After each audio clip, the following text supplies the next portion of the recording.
راځه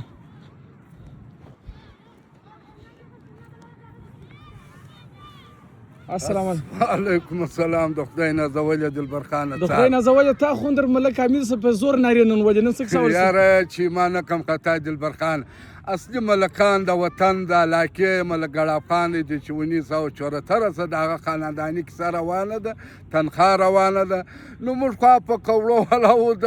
پیکیج والا د خدای نازولي نه یو، موږ د وطن غمخواره خلک یو، د ازادۍ ورځ بیا به نن ما ډېره ښه میله جوړه کړې وه د چمن ښار عوامو ته چې ما نه کم خطا دغه د کپټن د خدای د نازولي پاشني چې پیښه شوه د زوی نو څه حالات هنګامي څه صاحب مانه چې ملکه دا راته وایه ملکان نن په زنده‌آباد مردآباد کې نه معلومېدل، تا کرنه کې در خولې وختلې یاره یو پیغ د خدای نازولي موږ همیشه برګېډیر صاحب کرنل صاحب ډي سي صاحب ته وایي چې دغه پیکیجو والا صاحب مانه چې ته ورکوئ یا پیکیج ورکوئ یا نور کرنټ ورکوئ نو دوی د 14 اګست په ورځ په بله ورځ دوی مړي کور بیدوي. نو اصلي مسلمانان دغه خلکو ته سړی قرباني کوي چې په هره ورځ د پاکستان دی همیشه نارې وایي چې پاکستان زنده‌آباد، د پاکستان پوځ ادارې زنده‌آباد. نن بیخي ډېر نارې ویلې څه وکړم مجبوري وه د اکبر ملکان خو ګس معلومېدل هغه د خدای نازولي نن بیده وه چې ایمان نه کړم. بیا ملکان خو نو نه دي ای چمن د ازادۍ علاقه د سهار شهر به وړه راپورځي ملک سي ښه ملکه ته اورجینل ملک یې زه اورجینل مسلمان ملک تا اوس وزر 1974 یم تنخواه مو هم رسېدو تنخواه ده هر څه ورور 80 روپۍ مې تنخواه ده دلبر خان حالات هنګامي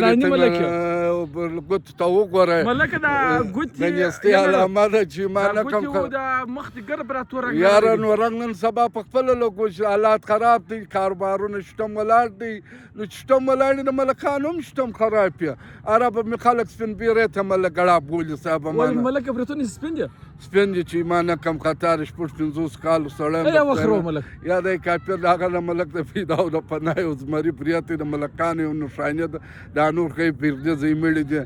ملکه نور ملکان خو ښه ملکان ښه برېتونه یې خرولي تا یا هغه یو فصل یو اصلي ملکان په کشلاغ په دې مختلفو علاقو کې شته. ډېر خلک کمنټونه نن کوله ستا پر ویډیو باندې چې د ملک برېتونه درکه خوار زړېدلي دي نو دا به نور دی څه صفایي وکړي نو یاره چې ما نه کم خطا برېتو د نیستۍ علامه ده. نو موږ دا یو پی د خدای نازولو ته وایي دلبر خانه چې پر ملکانو پام کوئ. ملک ښه شوداره جوړ کړي صاحب مانه چې همیشه